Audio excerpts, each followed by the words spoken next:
Let's talk about some disappointments. There's also been some disappointments this year in third base. Who's been some of your biggest disappointments? Some of my biggest disappointments have been, I would say, Pablo Sandoval from San Francisco Giants. He's kind of picked it up right before the All-Star break. I think he hit a couple home runs within the last 6 or 7 games.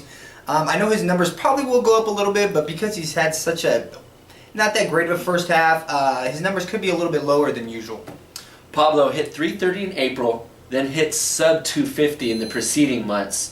The guy's a natural hitter, 2012 World Series MVP. A lot of expected to see a hot first half, off of that, transitioning from the 2012 MVP World Series, but it just hasn't panned out the way majority were thinking. Another big disappointment, Mark Reynolds, who started the season off really well, hitting over 300, 8 bombs in the first half. Since then, April hit .301, May .218, June .187, and July .091. He's a career .233 hitter. Hasn't done much since he left Arizona after hitting 44 bombs. What do you make of Mark Reynolds, who actually you traded before he started on his downfall? Yeah, that is definitely one thing.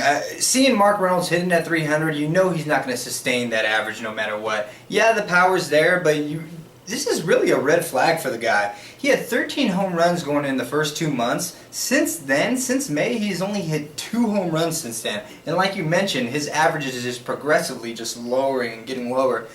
So I think Mark Reynolds, you can consider him a waiver wire guy. Yeah, and Chase Headley, who's also been a big disappointment after a strong second half last year, he really turned the Padres from pretenders to contenders, hitting over 300, the 30 bombs. We all know the numbers. He was, almost an NL MVP last year because of his second half. Do you see him having a similar second half this time around?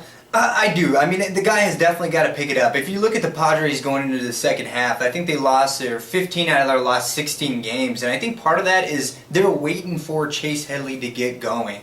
And I think in order for them to end up at like third or second place, they're definitely not going to win the division. He needs to get going.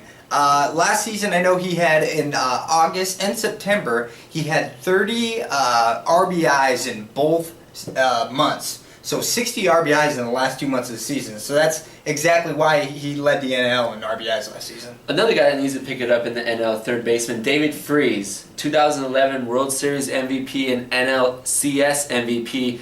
Only 5 bombs in the first half, hitting .291. I believe it was .291. Yeah. He's a career .291 hitter, but he's only hitting .271 right now. Hitting in a good lineup, but has been a disappointment as well.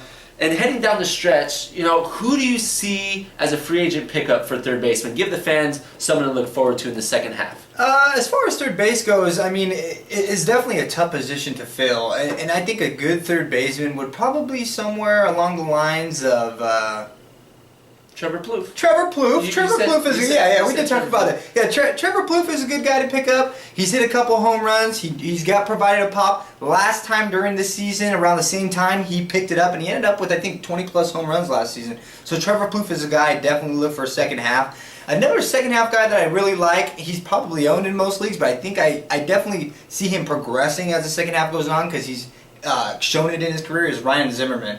Ryan Zimmerman has actually 2011, last season, he had .306 in the second half with 8 homers, and that was in limited time because he was hurt. In 2010, before that, he hit .322 in the second half as opposed to only .290 in the first half, and the power numbers show in the second half. So I definitely look to see Ryan Zimmerman move up that player rank, definitely being in the top 10 going into the season. Give me a guy like Michael Young, .301 career hitter. He's hitting .323 in the leadoff spot. Those are the splits, a couple home runs, but with guys like Chase Utley, Dominic Brown, and who's the other guy? Delman Young. Delman Young, yes. These are gap guys, along with Jimmy Rollins. These are gap guys who hit in the gaps, and as a leadoff hitter, has protection behind him. So Michael Young is one of those guys to look forward to in the second half.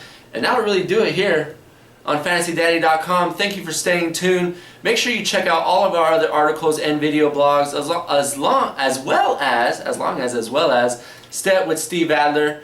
And stay tuned for all of our other great action in fantasy baseball. Thank you for staying tuned. Bowe, Fertig, James Bowe on FantasyDaddy.com.